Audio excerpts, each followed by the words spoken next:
প্ৰিয় দৰ্শক, এদিন মাতা পাৰ্বতীয়ে ভগৱান শিৱক দুটা প্ৰশ্ন সুধিছিল। প্ৰথম প্ৰশ্নটো আছিল, স্ত্ৰীয়ে কোনটো কাম স্বামীৰ আগতেই কৰিব বিচাৰে? আৰু দ্বিতীয় প্ৰশ্নটো আছিল, সেই কোনটো বস্তু যিটো স্ত্ৰীয়ে নিজৰ স্বামীক জীৱনৰ শেষ নিশ্বাসলৈকে নিদিয়ে? পুৰুষে নিজৰ স্ত্ৰীৰ যিমানেই নখৰা সহ্য নকৰক কিয়, কোনো স্ত্ৰীয়ে নিজৰ স্বামীক সেই বস্তুটো কেতিয়াও নিদিয়ে। আজিৰ ভিডিঅ'টো অতি ৰোমাঞ্চকৰ হ'ব। আজিৰ এই কাহিনীৰ পৰা আপোনালোকে বহু কথা জানিব আৰু শিকিব পাৰিব। এই কাহিনীৰ জৰিয়তেই বুজা যাব যে স্ত্ৰী কোনটো বস্তু যিটো নিজৰ স্বামীক কেতিয়াও নিদিয়ে। লগতে এইটোও জনা যাব যে কোনটো কাম স্ত্ৰীয়ে স্বামীৰ আগতেই কৰিব বিচাৰে। সাধাৰণভাৱে চালে স্ত্ৰীয়ে সম্পূৰ্ণৰূপে নিজক স্বামীৰ ওচৰত সমৰ্পণ কৰি দিয়ে। নিজৰ স্বামীৰ সেই প্ৰতিটো বস্তুতেই তেওঁৰ পূৰ্ণ অধিকাৰ থাকে। ঠিক সেইদৰে পুৰুষৰো নিজৰ পত্নীৰ প্ৰতিটো বস্তুৰ ওপৰত অধিকাৰ থাকে।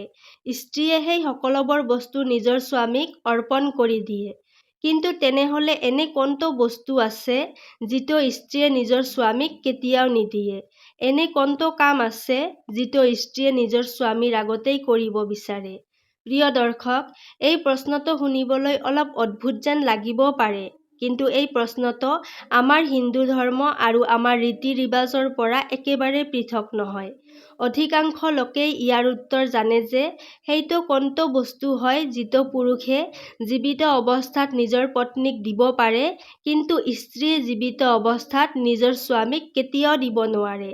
যদি আপোনালোকৰ মনতো এই প্ৰশ্নটোৰ উত্তৰ জানিবলৈ কৌতূহল আছে, তেন্তে অনুগ্ৰহ কৰি ভিডিঅ'টোৰ শেষলৈকে আমাৰ সৈতে থাকক। আজিৰ এই কাহিনীৰ জৰিয়তে আপোনালোকে জানিব পাৰিব সেইটো কোনটো বস্তু। তেন্তে আহক এই কাহিনীটো আৰম্ভ কৰোঁ। প্ৰিয় দৰ্শক, বহু আগৰ কথা। এদিন মাতা পাৰ্বতী আৰু ভগৱান ভোলানাথে কৈলাশ পৰ্বতত বহি আছিল। আপোনালোকে জানেই যে মাতা পাৰ্বতীয়ে সদায় কৌতূহলবশতঃ ভগৱান ভোলেনাথক কিবা নহয় কিবা প্ৰশ্ন সুধি থাকে। আৰু ভগৱান ভোলানাথে মাতা পাৰ্বতীৰ কৌতূহলসমূহ শান্ত কৰিবলৈ তেওঁক বিভিন্ন কাহিনী শুনাই থাকে। তেনেদৰেই এদিন কৈলাশ পৰ্বতত দুয়োৰে মাজত বাৰ্তালাপ চলি আছিল। মাতা পাৰ্বতীয়ে ভাবিলে যে আজিৰ দিনটোত ভোলানাথে অতি আনন্দিত দেখা গৈছে। তেন্তে আজি ভোলেনাথৰ পৰা অলপ জ্ঞান অৰ্জন কৰা যাওক। এই কথা ভাবিয়েই মাতা পাৰ্বতীয়ে ভোলেনাথক ক'লে, প্ৰভু, যদি আপোনাৰ আজ্ঞা হয় তেন্তে আপোনাক কিছুমান প্ৰশ্ন সুধিব বিচাৰো। দেৱতাসকলৰো দেৱ মহাদেৱে ক'লে, তুমি মোৰ পৰা কি জানিব বিচাৰিছা? ভোলেনাথৰ আজ্ঞা পোৱাৰ লগে লগে মাতা পাৰ্বতীয়ে ভোলেনাথক প্ৰশ্ন সুধিবলৈ ধৰিলে। আৰু ভোলেনাথে অতি সুন্দৰ আৰু সৰল ভংগীত মাতা পাৰ্বতীৰ প্ৰশ্নসমূহৰ উত্তৰ দি আছিল। প্ৰিয় দৰ্শক, প্ৰশ্ন উত্তৰৰ ধাৰা চলিয়েই আছিল। সেই সময়তে মাতা পাৰ্বতীয়ে ভোলেনাথক ক'লে, দীননাথ, আপুনি মোৰ সকলো প্ৰশ্নৰ উত্তৰ দিলে, কিন্তু মোৰ এতিয়াও দুটা প্ৰশ্ন বাকী আছে। তেতিয়া ভোলেনাথে ক'লে, দেৱী, আপুনি নিশ্চিন্তেই প্ৰশ্ন সোধক। মই সেই প্ৰশ্নসমূহৰো উত্তৰ দি আপোনাৰ সকলো সন্দেহ দূৰ কৰিম। ভোলানাথৰ ইচাৰা পোৱাৰ লগে লগে মাতা পাৰ্বতীয়ে এটা অতি ৰহস্যময় প্ৰশ্ন সুধিলে। মাতা পাৰ্বতীয়ে ক'লে, হে দেৱাদিদেৱ মহাদেৱ, মোক এই কথা কওক যে এগৰাকী স্ত্ৰী আৰু এজন পুৰুষৰ সম্পৰ্ক প্ৰেম, বিশ্বাস, ত্যাগ আৰু সমৰ্পণৰ ওপৰত গঢ় লৈ উঠে। যদি এইবোৰৰ কোনো এটা অভাৱ হয়, তেন্তে সেই সম্পৰ্কৰ ভেটি দুৰ্বল হৈ পৰে। বহু সময়ত এই অভাৱৰ বাবেই সম্পৰ্কও ভাঙি যায়। কোৱা হয় যে স্বামী-স্ত্ৰীৰ সম্পৰ্কত কপটৰ কোনো ঠাই নাথাকে। যদি স্বামী-স্ত্ৰীৰ মাজত অলপো কপট সোমাই পৰে, তেন্তে সেই সম্পৰ্ক ভাঙনৰ প্ৰান্তলৈ গৈ পায়। আৰু য'ত প্ৰেম আৰু বিশ্বাস থাকে, তেনে গৃহস্থৰ জীৱন সুখী আৰু সমৃদ্ধি থাকে। আৰু য'ত মিছা আৰু কপটৰ অলপো অংশ থাকে, তাত গৃহস্থ জীৱন কলহ আৰু ক্লেশেৰে ভৰি পৰে। তেনে ঠাইত স্বামী-স্ত্ৰীৰ সম্পৰ্কত কোনো দৃঢ়তা নাথাকে। সেয়েহে মই আপোনাৰ পৰা এই দুটা প্ৰশ্ন জানিব বিচাৰো। সেই কোনটো বস্তু যিটো স্ত্ৰীয়ে নিজৰ স্বামীক জীৱনৰ শেষ নিশ্বাসলৈকে কেতিয়াও নিদিয়ে? আৰু সেই কোনটো কাম যিটো প্ৰতিটো স্ত্ৰীয়েই নিজৰ স্বামীৰ আগতেই কৰিব বিচাৰে? যদিও প্ৰতিটো কামতেই স্ত্ৰীয়ে নিজৰ স্বামীক আগত ৰাখে, তথাপিও তেনেহলে সেই কোনটো কাম আছে যিটো তাই স্বামীৰ আগতেই কৰিব বিচাৰে? মাতা পাৰ্বতীৰ এই দুটা প্ৰশ্ন শুনি ভগৱানে মৃদু হাঁহি এটা মাৰি ক'লে, হে দেৱী, তুমি যি প্ৰশ্নসমূহৰ উত্তৰ জানিব বিচাৰিছা, সেইবোৰৰ উত্তৰ মই তোমাক এটা কাহিনীৰ জৰিয়তেই ক'ব খোজো। যদি মই পোনপটীয়াকৈ উত্তৰ দি দিওঁ, তেন্তে উত্তৰৰ গুৰুত্ব আৰু তোমাৰ প্ৰশ্নসমূহৰ ৰোমাঞ্চ দুয়োটাই শেষ হৈ যাব। সেয়েহে তুমি এই কাহিনীটো মন দি শুনিবা। এই কাহিনীটোতেই তোমাৰ দুয়োটা প্ৰশ্নৰ উত্তৰ লুকাই আছে। হে উমা, এতিয়া তুমি মনোযোগেৰে এই কাহিনীটো শুনা। ভগৱান ভোলানাথে মাতা পাৰ্বতীক ক'লে, হে দেৱী, এই পৃথিৱীলোকৰ দক্ষিণ প্ৰান্তত এটা অতি সুন্দৰ নগৰ আছিল। সেই নগৰৰ ৰজাৰ এজন অতি সুন্দৰ ৰাজকুমাৰ আছিল। কিছুমান দিনৰ পিছতেই তেওঁৰ দূৰ দেশৰ এগৰাকী ৰাজকুমাৰীৰ সৈতে বিবাহ হ'বলগীয়া আছিল। এই কাৰণেই ৰজাৰ মহলসমূহ আৰু নগৰৰ গলি-পথসমূহ ফুল আৰু নানা ধৰণৰ ৰঙেৰে সুন্দৰকৈ সাজি তোলা হৈছিল। ইফালে যি ৰাজকুমাৰীৰ সৈতে ৰাজকুমাৰৰ বিবাহ হ'বলগীয়া আছিল, সেই ৰাজকুমাৰী অতি ৰূপৱতী আছিল। ৰাজকুমাৰ নিজৰ কক্ষত শুই সদায় সেই ৰাজকুমাৰীৰ বিষয়ে ভাবি থাকিছিল। এদিন ভাবি থাকোঁতে হঠাৎ তাৰ মনত ৰাজকুমাৰীৰ সৈতে দেখা কৰাৰ ইচ্ছা জাগি উঠিল। সেই মুহূৰ্ততেই তেওঁ ৰাজকুমাৰীৰ ওচৰ পাবলৈ খুজিলে। তেওঁ এটা পৰিকল্পনা সাজিলে। সকলোৰে চকুৰ পৰা লুকাই ৰাজপ্ৰসাদৰ পৰা ওলাই আহি ঘোঁৰাত উঠি ৰাজকুমাৰীৰ সৈতে দেখা কৰিবলৈ ৰাওনা হ'ল। পথতে যেতিয়া তেওঁ এটা জংঘলীয়া পথেদি গৈ আছিল, তেতিয়া তেওঁক বৰ বেছি পিয়াহ লাগিল। এতিয়া ৰাজকুমাৰ পানীৰ সন্ধানত চাৰিওফালে বিচাৰিবলৈ ধৰিলে। ক'তো জলাশয় এটাও দেখা নাপাল। যদি ক'তো নদী বা পুখুৰীও পোৱা গ'ল, তাতো পানী দেখা নগ'ল। এইদৰে প্ৰেমত ব্যাকুল হৈ ৰাজকুমাৰ এটা জুপুৰিৰ কাষত গৈ উপস্থিত হ'ল। ঠিক তাৰেই ওচৰতে এটা কুঁৱা দেখা পালে। কুঁৱাটো দেখি তেওঁৰ মনত অলপ আশাৰ সঞ্চাৰ হ'ল। হয়তো এই কুঁৱাটোৰ ভিতৰত পানী আছে। ৰাজকুমাৰে কুঁৱাটোত জুমি চাই দেখিলে সঁচাকৈয়ে কুঁৱাটো পানীৰেই ভৰি আছিল। পানী দেখি তেওঁৰ পিয়াহ আৰু অধিক বাঢ়ি গ'ল। এতিয়া পলম নকৰাকৈ তেওঁ কুঁৱাৰ পৰা পানী উলিয়াই পান কৰিবলৈ ধৰিলে। যেতিয়া তেওঁ পেট ভৰাই পানী খাইছিল, তেতিয়া তেওঁ দেখিলে সেই জুপুৰিৰ পৰা এজনী বৃদ্ধ মহিলা বাহিৰলৈ ওলাই আহিল। সেই বৃদ্ধ মহিলাই ৰাজকুমাৰক ক'লে, হে যাত্ৰী, তুমি কোন? তুমি ক'ৰ পৰা আহিছা? তুমি এই কুঁৱাৰ পানী খালা নেকি? যদি তুমি এই কুঁৱাৰ পানী খাইছা, তেন্তে তুমি অতি ডাঙৰ ভুল কৰি পেলালা। এই কুঁৱা এজন ঋষিৰ দ্বাৰা শ্ৰাপিত হৈ আছে। এই কুঁৱাৰ পানী খোৱা মানুহজন নৰভক্ষী হৈ পৰে।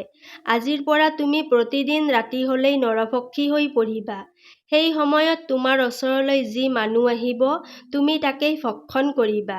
সেই মুহূৰ্তত তুমি এইটো নাভাবিবা যে এইজন তোমাৰ মাতা, এইজন তোমাৰ পিতা, এইজন তোমাৰ পত্নী, এইজন তোমাৰ ভায়েক, নে এইজন তোমাৰ ভনীয়েক। সেই সময়ত তোমাৰ চকুত যি মানুহ বা জন্তু জানোৱাৰ পৰিব, সেইবোৰেই তোমাৰ আহাৰ হ'ব।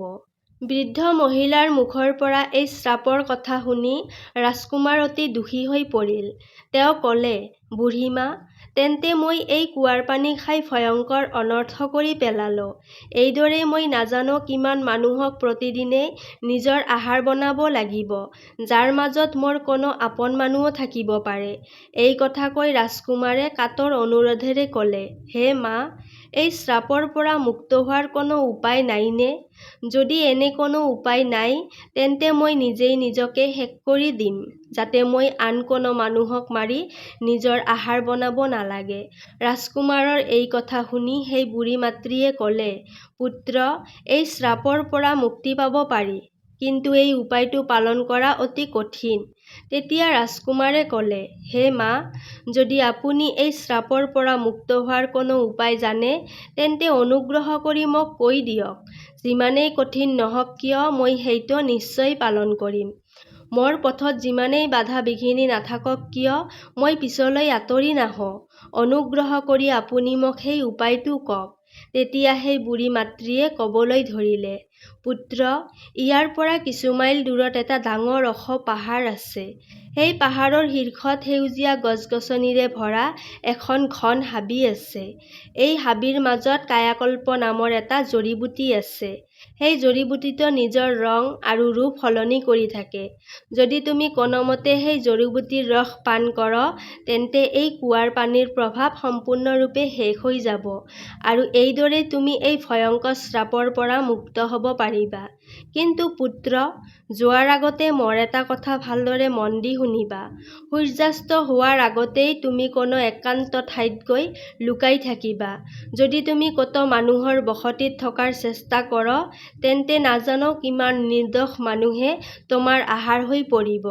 তেতিয়া ৰাজকুমাৰে ক'লে, ঠিক আছে মাতা, এই কথা মই ভালদৰেই মনত ৰাখিম। এই কথা কৈ ৰাজকুমাৰে বৃদ্ধ মাতাৰ পৰা বিদায় লৈ সেই কায়াকল্প ঔষধটো বিচাৰি যাত্ৰা আৰম্ভ কৰিলে। ইফালে ভগৱান শিৱে মাতা পাৰ্বতীক এই কাহিনীটো শুনাই আছিল। ইমানখিনি কাহিনী শুনাৰ পাছত মাতা পাৰ্বতীয়ে ভোলেনাথক ক'লে, মই একোৱেই বুজিব পৰা নাই যে আপুনি মোৰ প্ৰশ্নসমূহৰ উত্তৰ কেনেদৰে দিব বিচাৰিছে। তেতিয়া ভগৱান শিৱে ক'লে, ধৈৰ্য ধৰক দেৱী, আপোনাৰ প্ৰশ্নসমূহৰ উত্তৰ এই কাহিনীৰ মাজতেই লুকাই আছে। আপুনি কেৱল মনোযোগেৰে এই কাহিনীটো শুনি থাকক।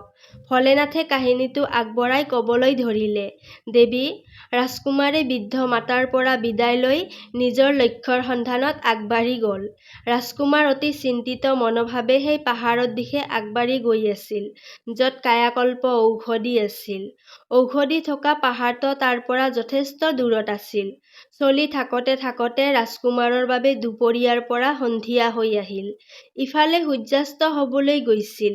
তেতিয়া ৰাজকুমাৰৰ মনত পৰিল যে সন্ধিয়া হোৱাৰ লগে লগে তেওঁ নৰভক্ষী হৈ পৰিব। ৰাজকুমাৰে ভাবিলে, এতিয়া আগৰ পথটো মই ৰাতিপুৱা সূৰ্য উঠাৰ পাছতহে অতিক্ৰম কৰিম। তাৰ আগতে মই কোনো নিৰ্জন ঠাইত গৈ এই ৰাতিটো কটাম। যদি মই নৰভক্ষী হৈ পৰোঁ, তেন্তে মোৰ হাতেদি নিৰ্দোষ মানুহৰ প্ৰাণনাশ হ'ব পাৰে। প্ৰিয় দৰ্শক, এই অৱস্থাত ৰাজকুমাৰে ৰাজকুমাৰীৰ সৈতে দেখা কৰাৰ চিন্তাটো সম্পূৰ্ণৰূপে ত্যাগ কৰিছিল, কিয়নো তেওঁ ভালদৰেই বুজি পাইছিল যে এই অৱস্থাত ৰাজকুমাৰীৰ সৈতে দেখা কৰাটো তেওঁৰ বাবে কল্যাণকাৰী নহ'ব। সেই ৰাজকুমাৰে গাঁও আৰু নগৰ এৰাই চলি, য'ত কোনো মানুহৰ অহা-যোৱা কৰা নাছিল, তেনে জংঘলৰ দিশে গ'ল। তাতে তেওঁ এটা পাহাৰৰ গুহাত নিজকে বন্দী কৰি ল'লে। ইফালে তেতিয়ালৈকে যথেষ্ট ৰাতি হৈ গৈছিল। ৰাজকুমাৰ নৰভক্ষী ৰূপত পৰৱৰ্তীত হ'বলৈকে আছিল। আৰু যি গুহাটোত ৰাজকুমাৰে নিজকে বন্দী কৰি ৰাখিছিল, সেই গুহাটোতেই এটা অতি ভয়ংকৰ হিংস্ৰ সিংহই বাস কৰিছিল। সেই সিংহটোৱে আগতে গুহাটোৰ কাষলৈ অহা সকলো মানুহৰ প্ৰাণ লৈছিল। সেই সিংহক লৈ চাৰিওফালে মানুহৰ মনত ভয় আৰু আতংক বিয়পি আছিল। ইফালে কি হ'ল জানেনে? যেতিয়া ৰাজকুমাৰ গুহাৰ ভিতৰলৈ সোমাল, তেতিয়া তেওঁ গুহাৰ ভিতৰত সেই ভয়ংকৰ সিংহটো বহি থকা দেখিলে। সিংহটোৱে যেতিয়া ৰাজকুমাৰক দেখিলে, তেতিয়া তাৰ মনত বৰ আনন্দ হ'ল আৰু ভাবিলে, আজিতো ঘৰত বহি বহিয়েই আহাৰ নিজেই মোৰ কাষলৈ আহিল। সিংহটোৱে ৰাজকুমাৰৰ ফালে জঁপিয়াই পৰিল। সি তেওঁক খোৱাৰেই উপক্ৰম কৰিছিল যে সেই মুহূৰ্ততে ৰাজকুমাৰৰ ওপৰত শ্ৰাপৰ প্ৰভাৱ আৰম্ভ হ'ল। এটা ক্ষণৰ ভিতৰতে ৰাজকুমাৰ মানুহৰ পৰা নৰভক্ষী পিশাচৰ ৰূপত পৰিৱৰ্তিত হৈ গ'ল। সিংহটোৱে এই দৃশ্য দেখি ভাবিলে, এইটোতো মোতকৈও অধিক ভয়ংকৰ জন্তু। এই কথা ভাবি সি একেবাৰে ভয় খাই গ'ল আৰু নিজকে লুকুৱাবলৈ ঠাই বিচাৰিবলৈ ধৰিলে। আনফালে নৰভক্ষী ৰূপ ধৰা ৰাজকুমাৰে সিংহটোক দেখি তাৰ ওপৰত জঁপিয়াই পৰিল আৰু অলপতে তেওঁ সেই সিংহটোক মাৰি খাই পেলালে। এইদৰে নৰভক্ষী অৱস্থাতেই ৰাজকুমাৰে সেই গুহাত ৰাতিটো কটালে আৰু ৰাতিপুৱা হোৱাৰ লগে লগে তেওঁ পুনৰ নিজৰ মানৱ ৰূপত উভতি আহিল। ৰাতিপুৱা হোৱাত ৰাজকুমাৰে গুহাৰ পৰা ওলাই আগলৈ যাত্ৰা আৰম্ভ কৰিলে। তেনে সময়তে কিছুমান গাঁওবাসীয়ে লক্ষ্য কৰিলে যে এই নৱযুৱকজন সেই দিশৰ পৰাই আহি আছে যি দিশত সেই আদমখৰ সিংহটোৱে বাস কৰিছিল। লোকসকলে তেওঁক জীৱিত দেখি বৰ আচৰিত হৈ পৰিল। সকলোৱে সুধিবলৈ ধৰিলে, আৰে ভাই, তুমি কোন? আৰু ইফালে ক'ৰ পৰা আহিছা? ইয়াততো এটা অতি ভয়ংকৰ সিংহ থাকে, যিয়ে মানুহক মাৰি খাই পেলায়। তেন্তে তুমি কেনেকৈ জীৱিত ৰলা? তেতিয়া ৰাজকুমাৰে ক'লে, আৰে ভাই, মোক কিহৰ ভয় লাগিব? যি সিংহটোৰ কথা আপোনালোকে কৈছে, সি এতিয়া সেই গুহাৰ দুৱাৰতেই মৰি পৰি আছে। মই তাক মাৰি পেলালোঁ। ৰাজকুমাৰৰ কথা শুনি গাঁওবাসীসকলে অতি আশ্চৰ্যচকিত হৈ পৰিল। এই কথা নিশ্চিত কৰিবলৈ তেওঁলোকে সকলোৱে গুহাৰ ওচৰলৈ গ'ল। গৈ চাই দেখিলে সঁচাকৈয়ে সেই সিংহটো মৃত অৱস্থাত পৰি আছিল। এই দৃশ্য দেখি মানুহৰ মনত সিংহটোক লৈ যি ভয় আৰু আতংক আছিল, সেয়া সম্পূৰ্ণৰূপে শেষ হৈ গ'ল। তাৰ পিছত সমগ্ৰ ৰাজ্যজুৰি এই কথা বিয়পি পৰিল যে এজন সাধাৰণ যুৱকে সেই ভয়ংকৰ সিংহটোক মাৰি পেলাইছে। যেতিয়া এই কথা সেই ৰাজ্যৰ ৰজাৰ কাণত পৰিল, তেতিয়া ৰজাই সেই ৰাজকুমাৰক নিজৰ ৰাজপ্ৰসাদলৈ মাতি পঠিয়ালে আৰু ক'লে, হে যুৱক, তুমি সেই সিংহটোক মাৰি আমাৰ প্ৰজাসকলক নিৰ্ভয় কৰি তুলিছা। মই তোমাৰ বীৰতা আৰু সাহসত অতি প্ৰভাৱিত হৈছোঁ। তুমি মোক অতি ডাঙৰ আনন্দ দিলা। এই সুখৰ প্ৰতিফল স্বৰূপে মই তোমাক এটা আকাশী বাহন উপহাৰ দিছোঁ। এই আকাশী বাহনটো তোমাক পলকতে ইয়াৰ পৰা তালৈ লৈ যাব পাৰিব। ৰজাৰ পৰা আকাশী বাহনটো পাই ৰাজকুমাৰো অতি আনন্দিত হৈ পৰিল। তেওঁ মনতে ভাবিলে, এইটোতো বৰ ভাল হ'ল। এতিয়া মই এই আকাশী বাহনত উঠিয়েই সহজে সেই পাহাৰলৈ যাব পাৰিম, য'ত কায়াকল্প নামৰ সেই জড়িবুটি আছে। প্ৰিয় দৰ্শক, ৰাজকুমাৰে ঠিক তেনেকৈয়ে কৰিলে। তেওঁ সেই যাদুকৰী আকাশী বাহনত উঠি সেই পাহাৰলৈ গৈ উপস্থিত হ'ল, য'ত কায়াকল্প জড়িবুটি আছিল। তাত তেওঁ দেখিলে কায়াকল্প নামৰ বহুতো জড়িবুটি উজ্জ্বল হৈ আছিল, যিবোৰে বাৰে বাৰে নিজৰ ৰং আৰু ৰূপ সলনি কৰি আছিল।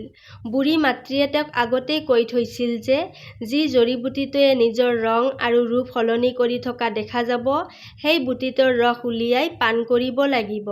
সেয়েহে ৰাজকুমাৰে একো সময় নষ্ট নকৰাকৈ কায়াকল্প নামৰ বুটিটোৰ ৰস উলিয়াই পান কৰিলে। ইফালে সন্ধিয়া হ'বলৈ গৈছিল। এতিয়া ৰাজকুমাৰ সম্পূৰ্ণৰূপে নিৰোগী হৈ পৰিল।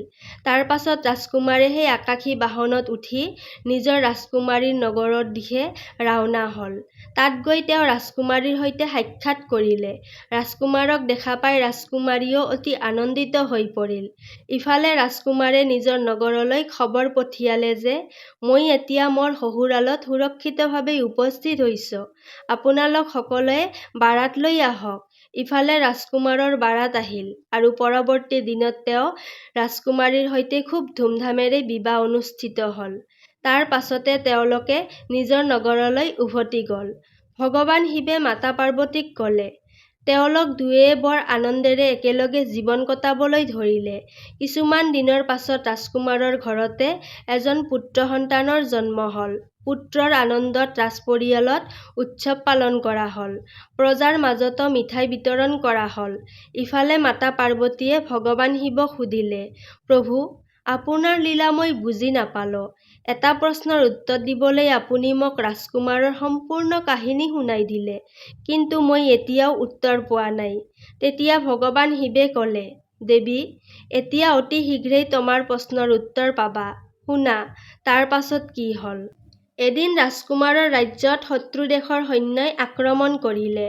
ৰাজকুমাৰে তেওঁৰ শত্ৰুৰ সৈতে যুঁজ কৰিবলৈ যুদ্ধলৈ গ'ল, আকাশী বাহনৰ সহায়ত। তেওঁৰ শত্ৰু সেনাৰ সকলো সৈন্যক পৰাস্ত কৰিলে।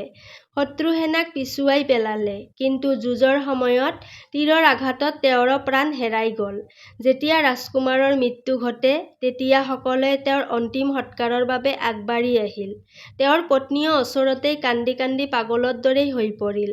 ৰাজকুমাৰৰ সকলো পৰিয়ালৰ সদস্যই তেওঁক কান্ধত উঠাই লৈ শ্মশানলৈ লৈ গ'ল। সমগ্ৰ নগৰ শোকাকুল হৈ পৰিল।